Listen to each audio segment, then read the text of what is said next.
Welcome back, WNST, Tessa Baltimore and Baltimore Positive. I am positively out on the road. I'm not in Baltimore. I'm actually in Salisbury right now doing the Maryland Crab Cake Tour, all presented by the Maryland Lottery in conjunction with our friends at Goodwill and Window Nation and the Restaurant Association of Maryland, where I've been eating and dining. Restaurant Week is September 16th to the 25th. My next guest is the defending champion of all things Restaurant Week, and he's been away. We haven't been together much. I've been doing the crab cake tour. At some point, I'll get him out to have a crab cake, and I know all these breweries I'm going to as well. Don Moeller joins us, former Baltimore County executive. Of course, you can follow him out at Baltimore Positive as well. You've been a little more quiet here this summer, sending me down to Ocean City for Mako. Look at you running all over the state of Maryland. But it's good to see you. How you doing? Things are great. Things are great. You are, I said, you're setting a new bar for the crab cake tour and visiting breweries. Is there a part, Nestor, I didn't ask you this when we were together last week. Now, after 2 years of the crab cake tour, is there a part of the state that you have not seen, or have you pretty much covered the entire state now? I have not been to Rock Hall. Okay. So I've been to Chesapeake City, and I've been down the Eastern Shore side. I had never been to Chestertown. Now I haven't been back. Southern Maryland's a place I only went once last year, so I'd say it. But Southern Maryland has like a tip, right? So you can really explore a lot of it by going down it one way and back another way. So I feel like I saw a lot of Southern Maryland.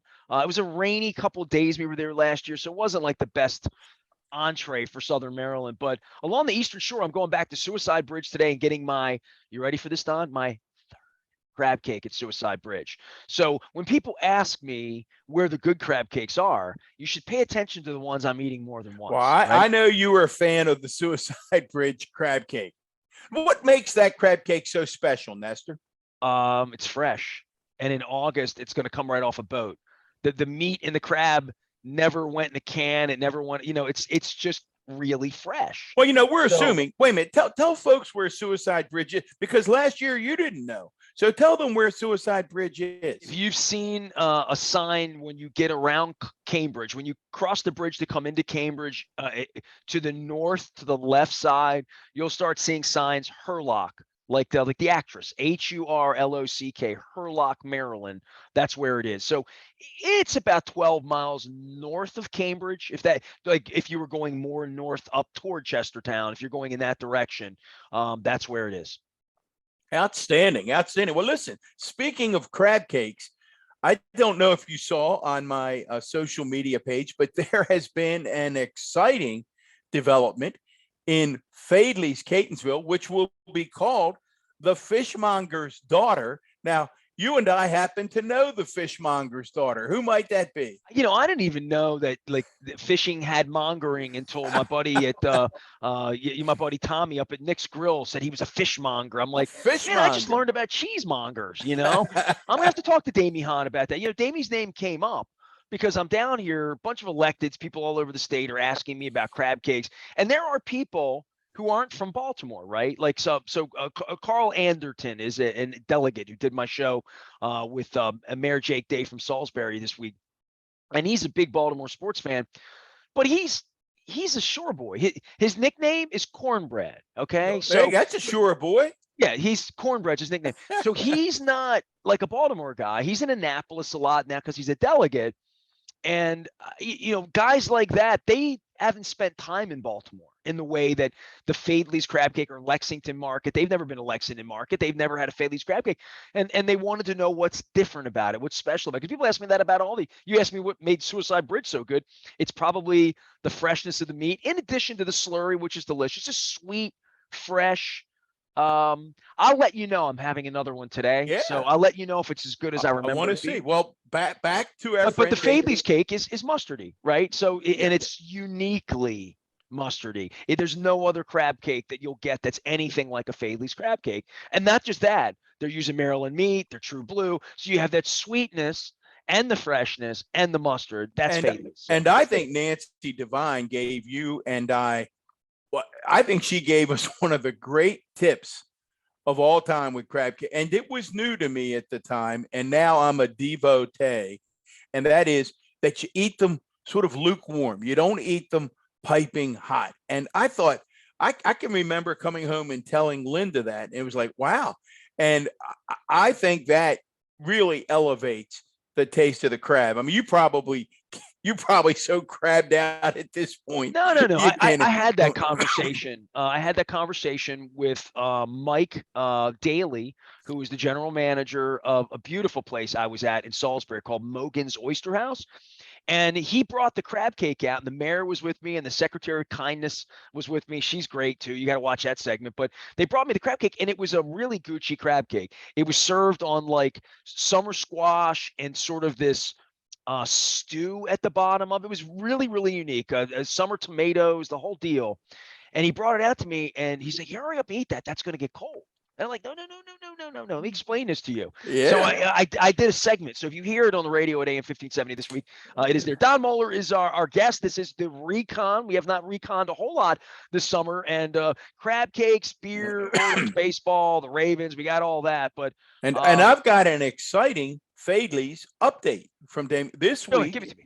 As I posted, if you drive down Frederick Road right now, and you'll remember, you're familiar with the building that people, the modern era people, where the new Fadley's will be, the Fishmongers Daughter, was, people have known it for years as Plymouth Wallpaper. People came from all over the state to really this wallpaper warehouse that was there. And years ago, and in previous incantations, those folks that are around my age remember a Heidelbach grocery store, one of the old-fashioned grocery stores that was in the middle of Catonsville. And there was a structure that had served for several different purposes over the years. It was not part of the historical structure. And this week, that structure came down, and the building has been reduced to its original footprint. Nestor, jump on my page. It's stunning. And I know Bill and Nancy and Julia and Keith and Damie, they're thrilled. It looks beautiful, and you really get a sense that there is momentum. So I think it is pretty safe to say that on next year's Crab Cake Tour, you will be sitting on Frederick Road in Fadley's talking about the Fishmonger's Daughter crab cake. So that's, I don't know if I'm doing a crab cake. Yeah, It's literally Rocky 3. Ain't gonna be no rematch. Ain't gonna be. right. That's it. Two and out. Huh? You're going out on do top. Bourbon and oysters next year. I'm not sure. Or the best burger in the state, man. You can burger yourself out. Meanwhile, you're down at one of our favorite places. Here's the question. If I say this, everyone will know where you are. Have you had Thrasher's French fries yet? I have not. No, I walked past Thrashers. I did walk on the boardwalk. It's been a year. I've been a little wistful because Batman died a couple months ago, and I walked. Bring it all home, huh? Yeah, I walked into Fager's Island last night, and he wasn't there. And I remember the last time I hugged him, stood in that spot. I put a little post up. So we're going to honor him. We're going to Longboard Cafe in Ocean City on Friday. That was his favorite restaurant. We're going to honor him and have crab cake there and grab a beer at Cinnapuxent. But I love Ocean City. It's great coming down. I haven't been down all summer. Coming back. I'm actually going back for Best of Baltimore on Thursday night and back with my wife on Friday. So my wife and I will be in Ocean City on Friday and Saturday this weekend. So the crab cake tour is a family affair. We spent some time with Coach Tomlin last week in Latrobe, and we've been all over the state, man. I got to give you props. You picked on our girl, Max Weiss, Max the girl. Somehow, Baltimore positive, having won before, we got edged out this year. And you told Max, we didn't win this year. Well, what I told her was I didn't get an invite to the party. We won last year and didn't even get an invite to the party. So that's where I got them. So, I got VIP. I'm okay. I'll be in air-conditioned comfort. There you go. I won't be eating the crab cake off the buffet. I'll be no one will ever take our trophy away from us as Baltimore's best podcast a year ago. Hey, listen, this thing broke right when I was about to head out to Alaska, and you would have been my go-to to try to make sense of what appears to me to be total madness, Nestor, and it has to do with Ticketmaster and Bruce Tickets.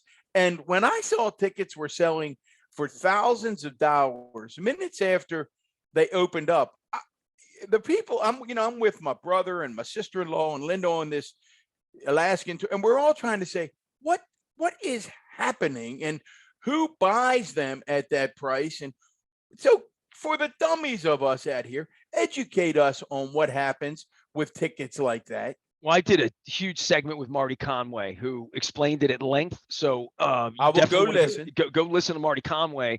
It's surge pricing. Like when you go to get an Uber in the rain and you're like, how can the $12 ride be $38? Well, you're getting wet. And if you want to pay $38, you'll do it. Springsteen got in on this with Ticketmaster. It is their standard practice, so to speak. Look, the Ticketmaster thing, if there's anything, and I think there's all sort of illicit stuff going on in the NFL that Congress needs to look at. Congress is trying to put a criminal in prison right now, right? And Liz Chaney can't get elected. But the Ticketmaster is something that I know the state of New Jersey got a little upset because of Springsteen a couple of weeks ago that this happened in regard to Springsteen. But this is a standard practice of Ticketmaster to what you and I would say scalp your own tickets, Well, right? Like when the surge demand happened, the pricing went to a level like Uber that would say, you want the Uber for $50? Here it is. I know it's a $15 ride, but you have to get there. Here it is. So when these tickets were popping up for $1,500, $2,000, $2,500 on this surge thing, Springsteen had the ability to not have that happen. And once it happened the first week, how would that? Wait a minute. Educate us now. How would Bruce have made that not happen himself? He's in control of his brand. I mean, he really is. He and John Landau checked off on all of this. I mean, listen, I could go all night. If you really want to know about the Springsteen thing, follow Spring Nuts out on Twitter. Follow any of the hardcore Springsteen people that have been with him a lifetime. He really damaged his brand. With really. Was this new? People. Was this thing new for a Springsteen concert? Was this like the first time this had happened? Well, I mean, if you've been a Bruce fan, you've been scalped, right? I mean, like it's all part. They were scalping Bruce Springsteen tickets in the 80s, right? So this is a 40-year-old problem. The issue is Ticketmaster says we're going to do this verified fan thing. We're going to randomly select people who get the code. I did not get the code. And then you get the code and you feel like, oh, I got the code. So the tickets are going to be what? 200 in the back, 800 in the front, 500 in the middle, right? I mean, kind of that's what you're expecting in an arena, I think, right? Maybe some people are sticker shocked. So even on that, knowing that like if a good ticket popped up, it was going to be $500. Like I sort of knew that. And a bad ticket popped up, it was going to be $200. I sort of knew that. This isn't what that was. This was tickets showing up at $1,600, $1,800, $2,200 that were based on the amount of people that were in the portal demanding the tickets, and people were like, well, how can that be? We already went through verified fan is bullshit. Everybody knows that. And everything they do, and Ticketmaster, they're like the wizard, right? It all happens behind the curtain. Nobody really understands these fees. Nobody really understands. Don, I was, you don't want to get me started on tickets, bro. I was at Burley Oak Brewery on Saturday afternoon having a quick beer before I went to Crabs to Go. I'm on this phone. I'm at the bar. I ordered a little lager, a little 5-ounce lager. And a friend of mine who's a waitress at Greenmount Station, so I'll give Michelle a shout out. She's a huge music fan. She travels the world. She's crazy music fan. Loves U2, loves Pearl Jam, loves the same music I love. Taylor Hawkins, you're familiar with Taylor Hawkins now, right? Your son-in-law. They're doing a tribute concert for Taylor Hawkins in LA at the Forum on September 27th. Geddy Lee and Alex Lifeson are coming. Like it's something that if I got a ticket, I try to figure out how to get to LA. It's a Tuesday night. So in the middle of the week, I don't miss a Ravens game. So the tickets, she's like, they just drop tickets. Dropping tickets means they're dropping tickets at Ticketmaster prices, right? So they dropped tickets and I went on and I got my code. There were 6 people in line in front of me. I went in. I was at this brewery for 30 minutes. All 30 minutes I was there. I'm refreshing. It's showing me tickets. It's showing me a single ticket for $99. It's showing me a single ticket for $218. It's showing me a single ticket for $159. It showed me a resale ticket for $178. And I kept clicking. And like, it's a joke. The ticket doesn't, someone else beat you to that ticket. Well, then why'd you put it here in front of me? Right. Like you're a computer. Somebody else should. So you could take me down that I wasted a half. I did not get a ticket. At one point I had a ticket on my screen. It was priced. It was processing. and then it stopped, and I didn't get the ticket. No, I think there's not. It's really interesting. It is, and we'll move on. Well, manpower hours that humans waste Right. trying to get a ticket. It's you know what it is? It's F Bruce Springsteen. It becomes F him. I'm not going. If the Orioles or the Ravens put up this kind, nobody would go to the games. Yeah, no, it is interesting. And it is one of the things that left, right, middle, it is one of the few things anymore. And that'll be a transition. Well, it's a mafia. You know, I mean, you want the tickets. It just feels wrong. Yeah, it is wrong. And it feels wrong. It is wrong. So almost makes you yearn. And they'll do wrong until the government makes them do right. We wonder why we need a government. This is why we need a government. I mean, the difference is, Nestor, and even though you're not as old as I am, you will remember it almost makes you yearn for the dark days of when you had to go stand in line, right? Camp out. Yeah, camp out. But at least you knew you'd get a ticket, and you'd get a ticket at a reasonable price. So crazy. Meanwhile, you mentioned in your discussion there, Liz Chaney. As we're on the air, Liz recently lost, and again, as I predicted, along with others, it wasn't that I was clairvoyant. I told you last week I thought she would lose between 35 and 40 points. I think it was about 40. That's astonishing. That is an astonishing thing that she lost by 40 points. Well, I thought the astonishing thing was, I thought, I don't know if you've been so busy. I don't know if you saw her press conference, but she began by saying something that I think all Americans should pay attention to. And that is, she said, 2 years ago, I won this primary with 73% of the vote. She said, there is no doubt that I could have won this primary again today with 73% of the vote. But that would have required me to sign on to the big lie, which I know is a lie, and turn my back on the Constitution. And I wasn't willing to do that. So this woman, who, if you look at her congressional record, voted with Donald Trump. Think about this, Nestor. 92% of the time. Liz Chaney is as big of a conservative with a small c as you will find in the United States of America. She loves waterboarding. Right. I mean, she and I don't agree on much. Well, I don't know that we agree hardly on anything before the fact that we agree that that Donald Trump's a criminal. We can all agree on that. Donald Trump. Every American should agree on Donald Trump being a criminal. Donald Trump's a criminal. There should be no problem with that. Right. And the big lie is a bunch of hooey.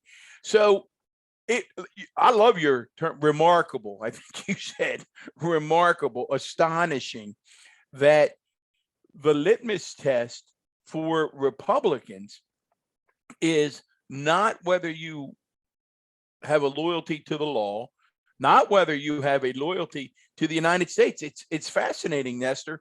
I was watching on a recent day, Joe Scarborough was talking. He was pretty despondent. He was talking about a couple of conversations he had recently with longtime friends. He said folks he grew up with, very well respected. One of them he described as a thought leader in conservative thinking across the country. And this thought leader has totally bought into the big lie, totally bought into the fact that the FBI was out to get Donald Trump, and said to Scarborough, our government is not irreplaceable. There's no reason why we have to have this form of government that we have. So it really is fascinating what is happening, right, to this 25, 30, 35% of this fringe right that has now infected mainstream Republicans. I don't know if you saw this morning. Well, mainstream Republicans can't win. Larry Hogan would not have won the Republican. I mean, I saw him at the party like before last. I mean, Larry Hogan could not win an election in Maryland right now.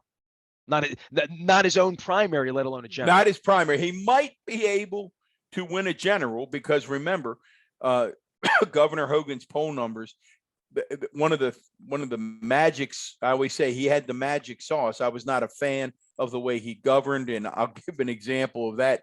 I don't know, but you believe some myths. I mean, you thought Peter Franchot was the most popular candidate in the state 2 years ago, and then he went out and met wait a people, minute. I but he think voted I for had him. that race. I think I had that race nailed pretty much from Jump Street. I But think 3 years ago, you said to me, I Peter told you. Franchot is the most popular. No. I said he was.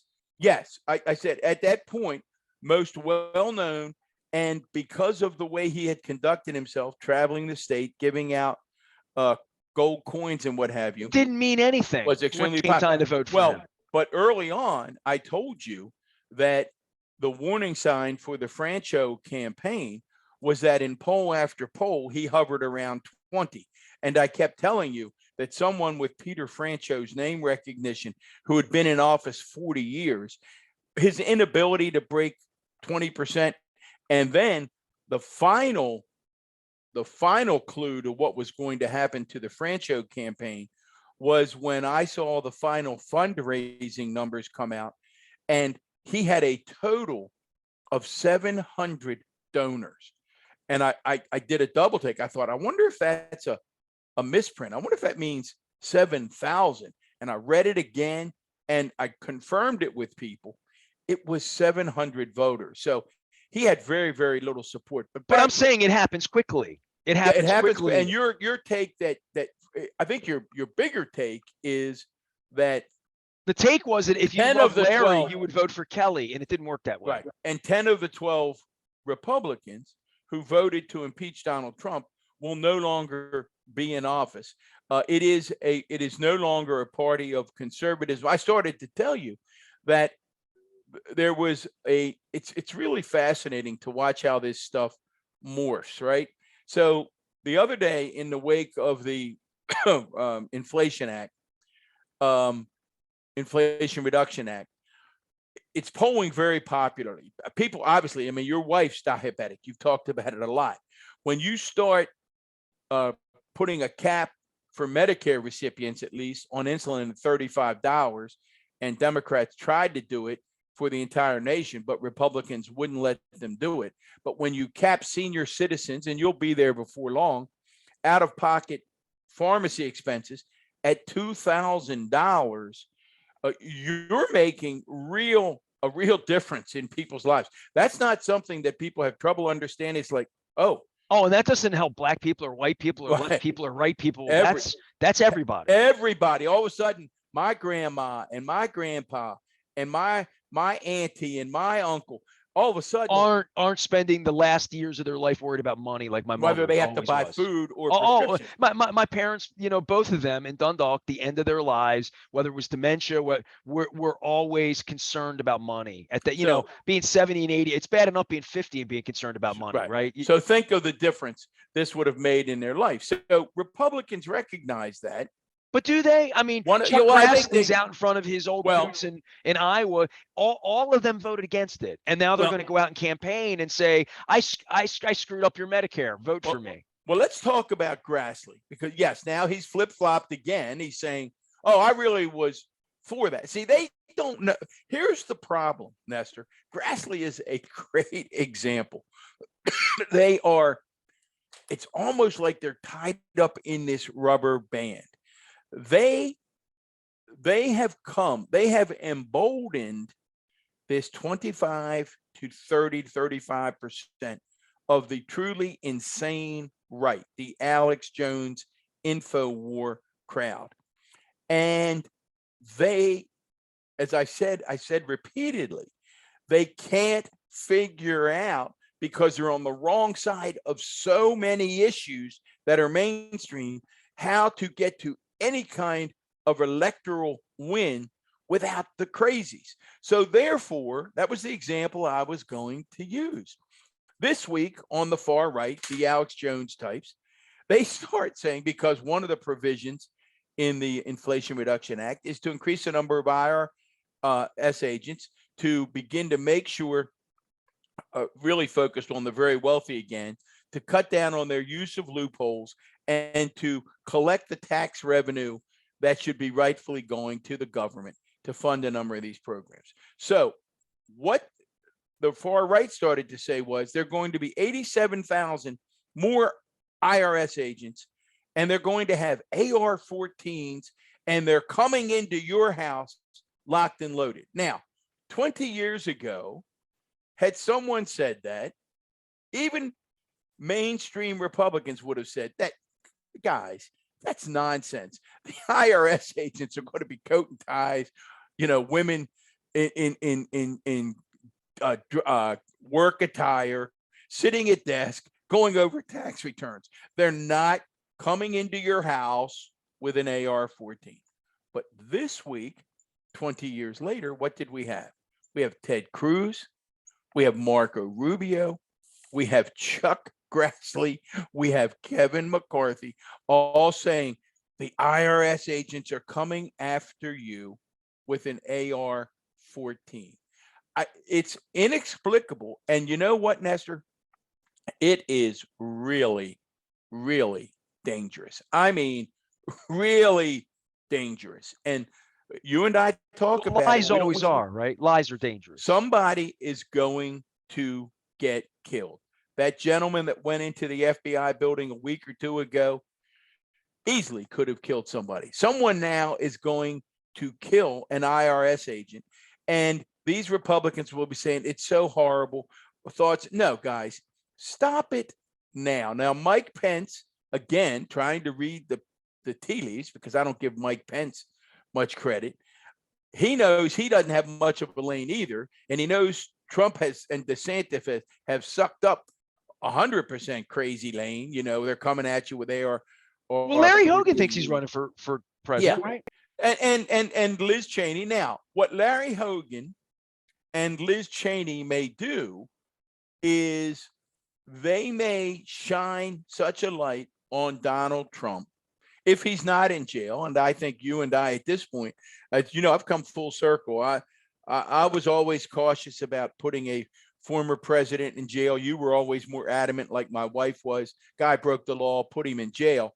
I've come full circle, and I think it's time for him to go to jail. It's so clear to me that he's broken so many laws that it's not even funny. So Chaney and Hogan, I think their mission will be to see if they can shine enough light on a Donald Trump to make moderates 20% of the Republican Party, because that's all it would take. I mean, and that's, I think, what the polls show, that they're about 70% that still support him. So there's 20 to 30% who say, listen, I've been a conservative Republican all my life. This is a little too crazy for me, right? It's like Hogan referring to Dan Cox as a QAnon whack job. I mean, we got two crazy people running in Maryland for Barry governor. Glassman's going to have some comments about that too, because it's going to affect his ability to win. Oh too. yeah, Barry's very upset, and it was an uphill road for Barry anyway, because Brooke Learman, not only very talented, but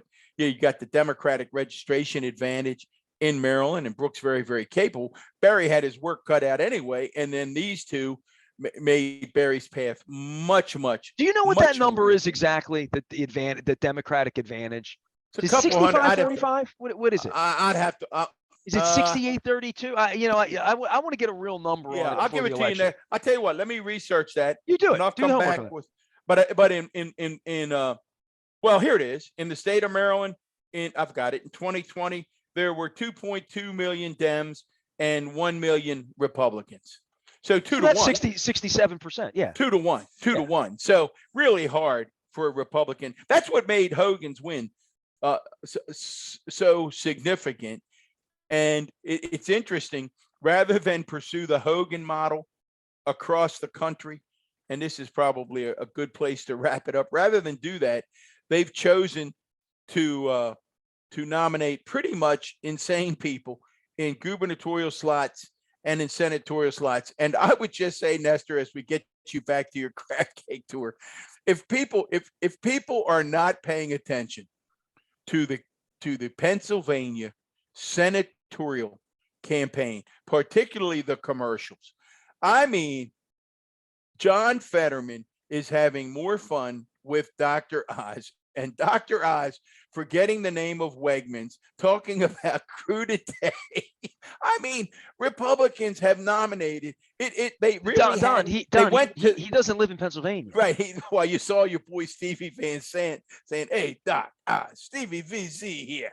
Come on home. We love you." I mean, that's what I'm saying. They are killing him. It's like the Republican consultants, the Trump world, the MAGA people went to the island of misfit toys. No. The most misfit toy is watching Herschel Walker get endorsed by Kristi Noem. Is that amazing? I mean, Herschel Walker, who can't put, Herschel Walker's been a guest on my show, and I thought he was a little creepy when he sat down and did the show with me. Great place to start next week, because I'm gonna pull out a Eugene Robinson article that said if Herschel Walker can win in Georgia, then democracy as we know it in the United States is dead. Let's leave it at that. You go. Donald Trump won a presidency, dude. I understand. Really. I understand. And we watched it. I watched it every day. Hey man, go O's. Let's go. I told you last week if they went 3-3 against Toronto and Tampa, I thought that would be a good sign. We shall see. Hey, real quick before we get out, I know I was going to send you out of here. Once again, how wrong am I all of the time? That's why I never bet. That's why I never make predictions.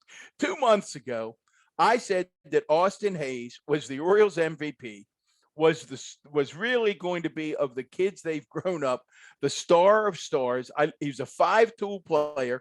I still love Austin Hayes. Nestor, he couldn't hit you and me for the past month. It's remarkable. Well, some guys get streaky like that. How wrong I always am. Yeah, he hasn't been up long enough to establish that.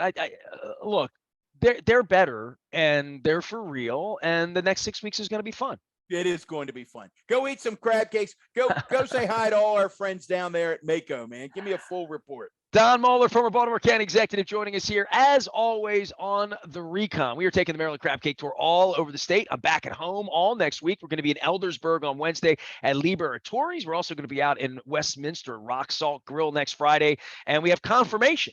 The next governor of our state, Wes Moore, will be joining us for breakfast at Costas on the 30th to end the tour. And then on the 31st, I'll be at BWI. I think I might make a guest appearance at that. I might come over. What are we going to have for breakfast? A little crab cake and egg or what? You know what? I've talked to Pete into making a crab melt for me. So we're going to have some crab melts. There we go. Maybe have him order up 2 of them. There we go. A little cheddar cheese on that. I am Nestor. We are WNST, AM 1570, Towson, Baltimore. And we never stop talking Baltimore positive.